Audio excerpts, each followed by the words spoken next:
ఏమండి కూటమి ప్రభుత్వం ఇదంటే ఒక గ్రూప్గా కట్టింది దీనికోసమా? ఆయనకి ఎలాగో 11 వచ్చినాయి, ఇంకా 5 సంవత్సరాలు ఉంది. ఈ లోపల ఆయన చిన్న చిన్న కార్యక్రమాలకు వెళ్తే మీరేమో ఆడల్లో జ్వరబడిపోయి ఇలాగ రప్ప ప్లకార్డులు ప్రదర్శించి ఆయనకి బ్యాడ్ నేమ్ తీసుకురావడానికి, అంటే పాపం ఆయనేమో అర్థం చేసుకోకుండా రప్ప ప్లకార్డులు పట్టుకుంటే మంచిదే కదా అని చెప్పేసి ఆయన పొరపాటు పడుతున్నారు. ఇదేం సంస్కృతి సార్? అందరికి నమస్కారం అండి, ప్యానల్ సభ్యులందరికీ.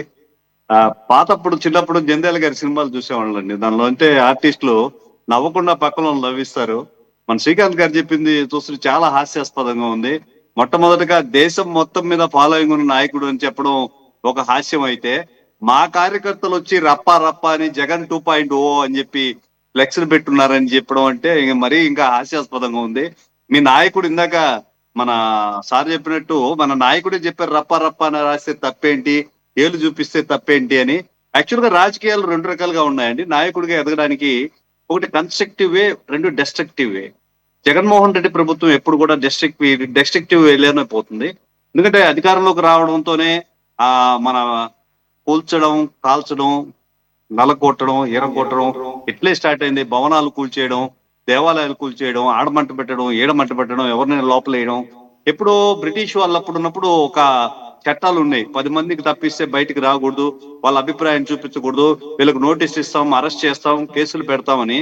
ఒక గుంట బాగలేదు బాబు, దీన్ని బాగా చేయండి అని రాష్ట్ర వ్యాప్తంగా జన సైనికులు ఒక 20-30 మంది, ఒక 100 మంది అక్కడికి వెళ్ళి దాన్ని పాయింట్ అవుట్ చేసి డిజిటల్ క్యాంపెయిన్ నిర్వహిస్తుంటే వాటి మీద కేసు కట్టారు జగన్మోహన్ రెడ్డి. ఈ రోజు ఇంతమంది జనాభాను తీసుకొచ్చి ఇంత అవివేకంగా ఎట్లా చేస్తున్నారని మనం ఆలోచించాల్సిన విషయం. ఒకటి, అభిమానం అనేది ఉండొచ్చు, అంటే అంత స్థాయిలో మీరు పెయిడ్ అంటే యాక్చువల్ గా బయట ఉన్న టాక్ అండి. శ్రీకాంత్ గారు మీకు చెప్తా ఉన్నాను, ఆ కార్యకర్తలకు హైయెస్ట్ పెయిడ్ ఎవరు పార్టీ ఏదంటే వైఎస్ఆర్సీపీ పార్టీ. ఖచ్చితంగా కూడా మా వాళ్ళు ఎవరు కూడా బీర్కి బిర్యానీకి వచ్చేవాళ్ళు కాదు. కావాలంటే అక్కడెక్కడ రక్తం ధారపోసే వాళ్ళు కూడా జన సైనికులని మా నానుడు ఉంది. ఆయన ఒక్క పిలిపిస్తే చాలు, ఎక్కడైనా ఏ ఊరు చివరికైనా కూడా వచ్చేస్తారు. ఆ రోజు ఆయన అటకాయించినప్పుడు, రోడ్డు మీద బైఠాయించినప్పుడు మా జన సైనికులు ప్రత్యక్షంగా ఏ విధంగా వచ్చారో అది నిదర్శనం. మీరు ఒక కన్స్ట్రక్టివ్ గా అంటే జనసేన నాయకులు, అదే వైసీపీ నాయకులు మిగిలిన వాళ్ళు ఎవరైతే ఉన్నారో వాళ్ళు అభద్రపతాల భావానికి లోనవుతారని చెప్పి మీరు జనాలంతా క్రోడీకరిస్తున్నారు. మరీ హాస్యం ఏంటంటే తెలంగాణలో రాష్ట్రంలో ఉన్న నాయకులు ఆడికెళ్ళి ఆయనకి హారతులు పట్టారంటే మాకు నమ్మశక్యంగా లేదు. కానీ వెనివెనే మీరు చెప్పిన మాటలు ఒకటైతే చెప్తున్నాను, మా వాళ్ళే చెప్పారని చెప్పి ఇది వినడానికి కొద్దిగా హాస్యంగా ఉన్నా మీ జగన్మోహన్ రెడ్డి గారికి చెప్పండి సార్, ఇక మారరా అంటే చందమామ రావే జాబిల్లి రావే అని పిల్లల్ని పాట పాడుతుంటే ఆయన రాడు సార్ అంటాడు మన పృథ్వీ గారు. ఈ రోజు అట్టే ఉంది, ఈయన మారరా అని చెప్పి మనం టైటిల్ పెడితే మారే పరిస్థితి కనపడలేదు. మీరు కోర్టుకెళ్ళి ఎంత హంగామా చేసి ఎంత విజృంభించినా కూడా లోపల చూసాను ఎవరో విజువల్స్ పెట్టారు. మా మిత్రుడు ఎవరో పైదాకా బటన్ వేసుకొని చేతులు కట్టుకొని కనీసం బెంచ్ కూడా వేయలేదు మనకి. మీ దర్పము దాబు అక్కడ చూసాము. ఆర్థిక నేరగాళ్ళు అంటే ఒక దోషిగా ఉన్న వ్యక్తి కోర్టుకు పోవడం అంటే, జనరల్ గా దోషిగా కోర్టుకు వెళ్ళడం అంటే కొద్దిగా బాధపడాల్సిన విషయం. కొద్దిగా బాధతో పోవాలి. ఈ రచ్చ రావిళ్ళు ఇవన్నీ ఏంటంటే జనాల్ని భయపెట్టే ప్రయత్నమే చేస్తున్నారు. 11 కాస్త 1 అయ్యే పరిస్థితి ఉంది. రప్ప అని 2.0 చూపిస్తాను. మొన్న ఈ మధ్య ఆయన ఇంటర్వ్యూ కూడా చూశాను నేను. మహా అయితే ఏమేస్తారు, లోపల పెడతారా, 16 నెలలు 18 నెలలు నేను లోపల ఉన్నాను, బయటకు రాలా, సీఎం లవలా అంటే ఈ విధమైన నేరాలు పాల్పడినా మనకేం ఇబ్బంది ఏం లేదు. ఒకసారి గెలిస్తే మళ్ళా దోచుకు తినొచ్చు, దాచుకోవచ్చు అనే అహంకారం పెరిగిపోయింది మీకు. ఒకటేంటంటే ప్రజలు ఇవన్నీ గమనిస్తా ఉన్నారు. మొట్టమొదటి చెప్పినట్టుగా మీరు ఏం చేశారని మీకు ఇంకా జనాదరణ ఉంటుంది. ఈ రోజున కూటమి ప్రభుత్వం చూస్తే ఎంతో చక్కగా ప్రతి గడపకి వెళ్లి సమస్యలు తెలుసుకొని వారి సమస్యలను నిర్వర్తించి ప్రజలకు సేవ చేయాలి అని చెప్పి ఇక్కడ సేవ చేసే పరిస్థితి ఉంది. వైఎస్ఆర్సీపీ తరపున గెలిచిన నాయకులు ఎవరు కూడా మాకు కనిపించిన పరిస్థితి అయితే లేదు. ఎక్కడ తిరిగారో, ఏం చేశారో. రాష్ట్రానికి అమరావతి ప్రతిష్టాత్మకంగా రాజధాని నిర్మిస్తున్నారు.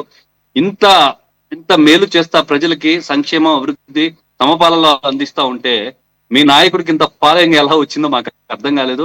మీరు చెప్పండి సార్, మీరు ఇందాక అన్నారు కదా మేము పట్టుకున్నామో లేకపోతే మా మిత్రపక్షం టీడీపీ వాళ్ళు పెట్టుకున్నారో బీజేపీ వాళ్ళు పట్టుకున్నారు, అట్లాంటి ప్లక్కార్డులు తప్పనైనా మీ జగన్మోహన్ రెడ్డి గారికి ఒకసారి చెప్పండి సార్. ఎందుకంటే ప్రజల్లో ఒక రకమైన ఆందోళన, వీళ్ళు వస్తే ఏం చేస్తారో మమ్మల్ని, ఆ జగన్ గారు క్రూరంగా ఏలు చూపించడం అయితే గాని, రప్ప అయితే అని 88 స్టార్ట్ అయిన తర్వాత ఇక రప్ప అంటే ఏంటి సార్, దీని అర్థం మాకైతే అర్థం కాలేదు. దాన్ని మీ నాయకులు సమర్థించారు, అది కూడా మీరు గమనించాల్సిన పరిస్థితి అయితే ఉంది. ప్రజల్ని భయపెట్టే ప్రయత్నం చేయకూడదు, ప్రజలకు సేవ చేయాలి. ప్రజలకు సేవ చేస్తే వాళ్ళని నెత్తిన పెట్టుకుంటారు. ఈ రోజు 21 సీట్లకి తగ్గి మా నాయకుడు పవన్ కళ్యాణ్ గారు ఆయన ప్రజా పోరాట యాత్రలో ఏదైతే చూశారో, ఏ సమస్య అయితే చూశారో ఆ సమస్యలన్నింటినీ తీర్చుకుంటా ఒక యజ్ఞమే చేస్తా ఉన్నారు. మీరు చూస్తుంటారు, బడుగు బలహీన వర్గాలకి అందని అభివృద్ధిని స్వాతంత్రం తర్వాత 70 సంవత్సరాల తర్వాత కూడా అందని నీరు, కరెంటు లాంటి వాటిని అందజేస్తూ ఒక నిర్ణయాత్మకమైన మార్పును తీసుకొస్తున్నారు. మీరు ఎర్రచందనం స్మగ్లింగ్ పోయినప్పుడు కనీసం మా కార్యకర్తలు అడవుల్లోకి, శేషాచలం అడవుల్లోకి నాయకులు ఎవరైనా కనపడారంటే కరెక్ట్ గా ఉండదు, నాకు సరైన రిపోర్ట్ రాదు, నేను ప్రతిదీ పరిశీలించాలి అని పవన్ కళ్యాణ్ గారు కట్టడి చేస్తున్నారు.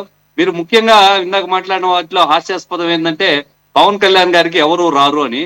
మీ ఊర్లో ఒక అనౌన్స్మెంట్ ఇచ్చి చూడండి సార్, ఊరు మొత్తం ఎట్టా ఊగిపోద్దో. సాక్షాత్ చంద్రబాబు నాయుడు గారు, మన గౌరవ ముఖ్యమంత్రి చంద్రబాబు నాయుడు గారే చెప్పారు, నెల్లూరులో పవన్ కళ్యాణ్ గారు వచ్చిన జనాభా ఏదైతే ఉందో ఆ రోజు విశేష ఆదరణ ఉంది అనేసి. పవన్ కళ్యాణ్ గారికి ఫాలోయింగ్ లేదంటే ఎవరికి నమ్మరు సార్, ఎవరికి చెప్పకండి కూడా. పొరపాటు మీ ఏరియాలో ఒక అనౌన్స్మెంట్ ఇప్పించండి పవన్ కళ్యాణ్ గారికి ఎంతమంది జనాభా వస్తారో.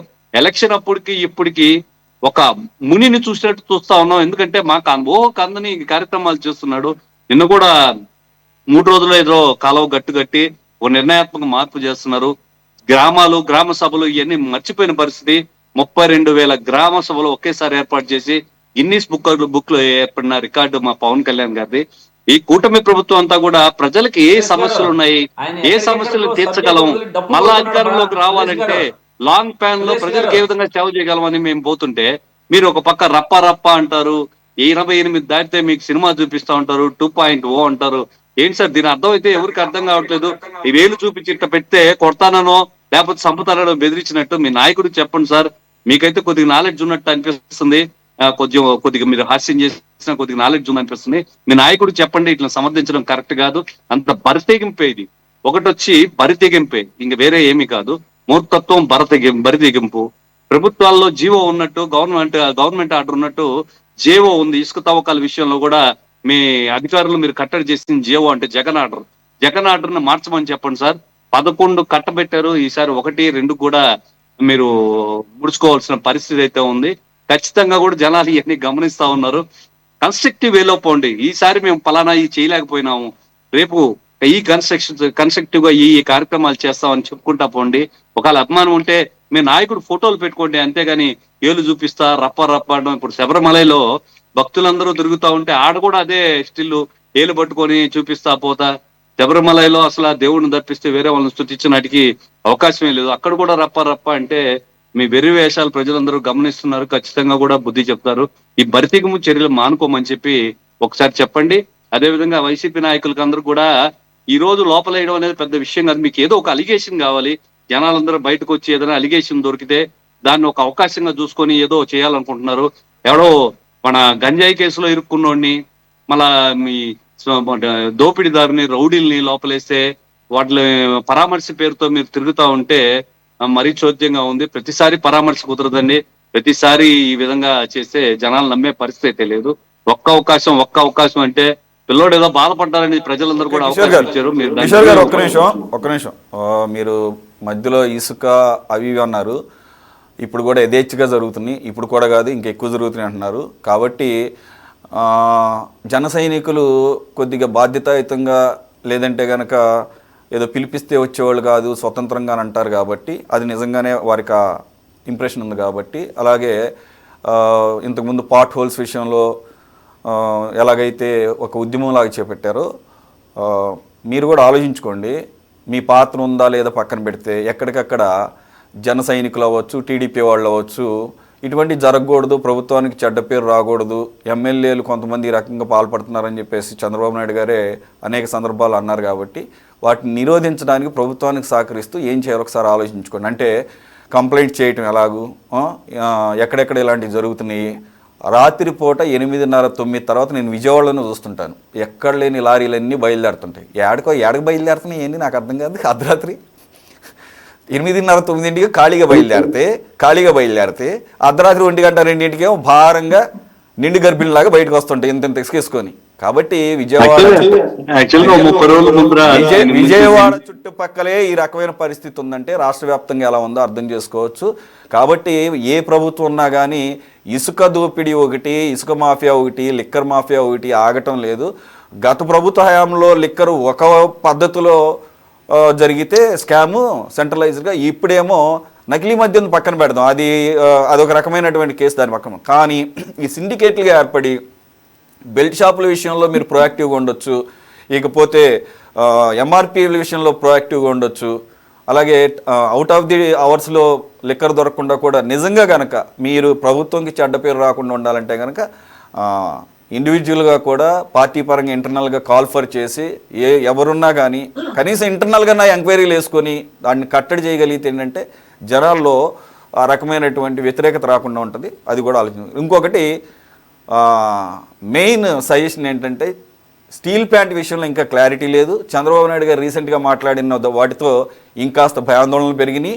కాబట్టి పవన్ కళ్యాణ్ గారు స్టీల్ ప్లాంట్ విషయంలో ఎంత శ్రద్ధ చూపించాడో దాన్ని ఇప్పుడు దృష్టిలో పెట్టుకొని ఆయన పర్సనల్గా అయినా కానీ దీన్ని సీరియస్గా టేకప్ చేసి సెంటర్ దృష్టికి తీసుకువెళ్ళి ఈ రకమైనటువంటి వ్యవహారం ప్రైవేటైజేషన్ కార్యక్రమం ఏమైనా జరిగితే దాన్ని ఆపగలిగితే the credit will goes to Pawan Kalyan and Janasena party ఇండివిజువల్గా మీకు ఆ క్రెడిట్ ఉంటుంది, టీడీపీలో కూటమిలో భాగం కాకుండా.